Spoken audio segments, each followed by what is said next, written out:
আপনারা জানেন যে বিমস্টেকের তিনটা স্তর আছে। প্রথম স্তরটা হচ্ছে সিনিয়র অফিসার্স মিটিং, দ্বিতীয় স্তর হচ্ছে মন্ত্রী পর্যায়ের বৈঠক, আর তৃতীয় পর্যায়ে হচ্ছে শীর্ষ সম্মেলন। তো আজকে আমরা সিনিয়র অফিসার্স মিটিংয়ের যে 25তম বৈঠক সেটি শেষ করলাম, এবং এখানে আমরা গত এক বছর বিমস্টেক আন্ডারে যে সমস্ত কাজ হয়েছে সেগুলো একটা রিভিউ করেছি, এবং একই সাথে আমরা মন্ত্রী পর্যায়ে যে বৈঠক কালকে অনুষ্ঠিত হবে সেটার যে ড্রাফট এজেন্ডা সেটা চূড়ান্ত করেছি, এবং পরবর্তীতে 4 তারিখে যে শীর্ষ সম্মেলনটা হবে তার যে ড্রাফট এজেন্ডা এবং ডিক্লারেশনটা সেই ড্রাফটটা আমরা আজকে চূড়ান্ত করেছি। এবং আপনারা এটা জানেন যে বিমস্টেকের যে 7টি দেশ, সেই 7টি দেশের জন্য ক্ষেত্র আলাদা আলাদা করা আছে। বিভিন্ন দেশ বিভিন্ন ক্ষেত্রে লিড করে থাকে। আমরা ট্রেড, ইনভেস্টমেন্ট এবং ডেভেলপমেন্ট নিয়ে যেটা লিড করি সেইটার উপরে আজকে আমরা একটা প্রেজেন্টেশন দিয়েছি। এবং একই সাথে আজকে যেটা হয়েছে, মিয়ানমারে যে ভূমিকম্প হয়েছে সেই ভূমিকম্প নিয়ে আমরা একটা আমাদের শোক জানিয়েছি, এবং আশা করি যে শীর্ষ সম্মেলনে এই নিয়ে একটা ঘোষণা থাকবে। তো মোটের উপর আমরা এই নিয়ে আজকে সারাদিন কথাবার্তা বলেছি। এজেন্ডাতে আজকে যেমনটা ছিল সেই বিষয়গুলো থাকবে। বিমস্টেকের গত এক বছরে আমরা যে সমস্ত কাজ করছি সেগুলো রিভিউ করা, একই সাথে যে 7টা লিড কান্ট্রি তাদের 7টা ক্ষেত্রে যে কাজগুলো করেছে সেগুলো একটা রিভিউ থাকবে, আর মিয়ানমার নিয়ে যেটা বললাম সেটা নিয়ে একটা ঘোষণা থাকবে। বাংলাদেশের পক্ষ থেকে বিশেষ কোনো অগ্রাধিকার কথা আপনারা বলেছেন কিনা, বিশেষ কোনো বিষয়ে অগ্রাধিকার দিয়েছেন কিনা? বাংলাদেশের ক্ষেত্রে যেটা একটু আগে আমি ইঙ্গিত করেছি, বাংলাদেশ 7টা লিডের মধ্যে একটি লিড, এবং বাংলাদেশের দায়িত্বে আছে ট্রেড, ইনভেস্টমেন্ট এবং ডেভেলপমেন্ট, এবং সেটা নিয়ে গত এক বছর আমরা যে সমস্ত কাজ করেছি সেই কাজের উপরে আমরা একটা উপস্থাপনা দিয়েছি, এবং সামনে মন্ত্রী পর্যায়ের বৈঠকেও সেটা নিয়ে কথাবার্তা হবে। এবং যেহেতু ট্রেড, ইনভেস্টমেন্ট এবং ডেভেলপমেন্ট খুব গুরুত্বপূর্ণ বিষয়, আমরা আশা করি যে শীর্ষ সম্মেলনে এটা সমান গুরুত্ব পাবে। মুক্ত বাণিজ্য যে অঞ্চল সেক্ষেত্রে আসলে কতটা অগ্রগতি হলো, সেক্ষেত্রে বাধাটা কোথায়, কেমন? এটা অনেকগুলো স্তর পেরোতে হয়, সেই স্তরগুলো আমরা পেরোনোর পথে আছি, এবং শীর্ষ নেতৃত্ব এ বিষয়ে একটা দিক নির্দেশ দিবেন বলে আমরা আশা করি।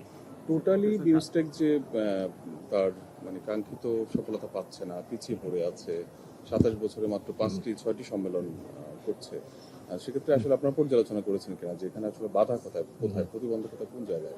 এটা আমরা পর্যালোচনা করেছি, এবং এই ক্ষেত্রে আমরা দেখেছি যেটা প্রায়োগিক দিক থেকে যেটা সেক্রেটারি জেনারেলের রিপোর্টে উঠে এসেছে যে আমরা বিভিন্ন সময় যে সমস্ত মিটিং স্থির করি এগুলো যথাসময় অনুষ্ঠিত হচ্ছে না, এবং সেক্ষেত্রে আমরা গুরুত্ব আরোপ করেছি মেম্বার স্টেটগুলোর কমিটমেন্টের উপরে।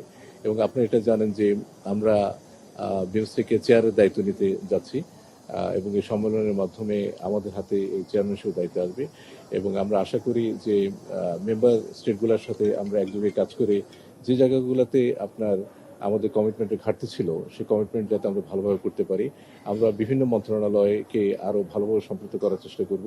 বিভিন্ন সেক্টরে যে সমস্ত লাইন মিনিস্টার আছে তাদেরকে নিয়ে একযোগে কাজ করব, এবং একটা নিবিড় যোগাযোগের মাধ্যমে আশা করি আমরা বিমস্টেকে যে স্থবিরতা আছে বা গত অনেক বছর ধরে ছিল সেটা কাটিয়ে উঠতে সক্ষম হব। বড় দেশগুলো মোদি এবং ইউনুসের বৈঠকের যে সম্ভাবনা এখনো দেখা দিয়েছে সেটি কতদূর আসলে কালকে? আপনারা জানেন যে আমরা এই বৈঠকের জন্য ভারতীয় পক্ষকে অ্যাপ্রোচ করেছি, এবং আমরা একটা ইতিবাচক উত্তর অপেক্ষায় আছি। Sir, can we speak in English also? Are we expecting a meeting between Professor Yunus and Indian Prime Minister Modi? Has there been any request from your side for a meeting? There has been a request from our side, and we certainly hope that this will take place.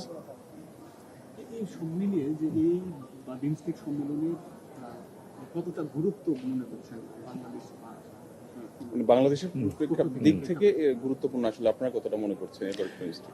এটা খুবই গুরুত্বপূর্ণ একটা বৈঠক, বিশেষ করে আপনার সমকালীন বিশ্বে যে সমস্ত পরিবর্তন ঘটছে সেই পরিবর্তনের প্রেক্ষিতে আমরা রিজিওনাল ইন্টিগ্রেশনকে অত্যন্ত গুরুত্বপূর্ণ মনে করি, এবং সেক্ষেত্রে আমরা ট্রেডকে গুরুত্বপূর্ণ মনে করি, আমরা কানেক্টিভিটিকে গুরুত্বপূর্ণ মনে করি। সেই দৃষ্টিকোণ থেকে যদি বিমস্টেককে আমরা যথাযথ নেতৃত্ব দিতে পারি, বিশেষ করে আমাদের চেয়ারম্যানশিপের সময়ে, আমরা আশাবাদী যে বিমস্টেকের মধ্যে একটা গতিমত্তা আসবে।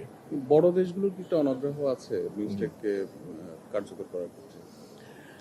আমার মনে হয় যে বড় দেশ ছোট দেশ বলে কথা না, প্রতিটা দেশেরই সমান ধরনের কমিটমেন্ট থাকা প্রয়োজন এবং সেই কমিটমেন্ট নিয়ে আজকে আমরা জোর দিয়েছি এবং আজকের সভাতে আমরা সবাই উপলব্ধি করেছি যে বিমস্টেকের পটেনশিয়াল অনেক এবং এই কমিটমেন্ট যদি থাকে তাহলে বিমস্টেকের যেই পটেনশিয়াল সেটাকে আমরা পূর্ণাঙ্গভাবে ট্যাপ করতে সক্ষম হব। যে চুক্তিটা হওয়ার সম্ভাবনা রয়েছে মেরিটাইম সেটা নিয়ে সেটাও যেটা বললাম যে কানেক্টিভিটি পয়েন্ট অফ ভিউতে এটা খুবই গুরুত্বপূর্ণ এবং সেটা নিয়ে কাজ হচ্ছে এবং হোপফুলি এটা বিমস্টেকের জন্য এবার একটা বড় মাইলফলক হিসেবে বিবেচিত হবে।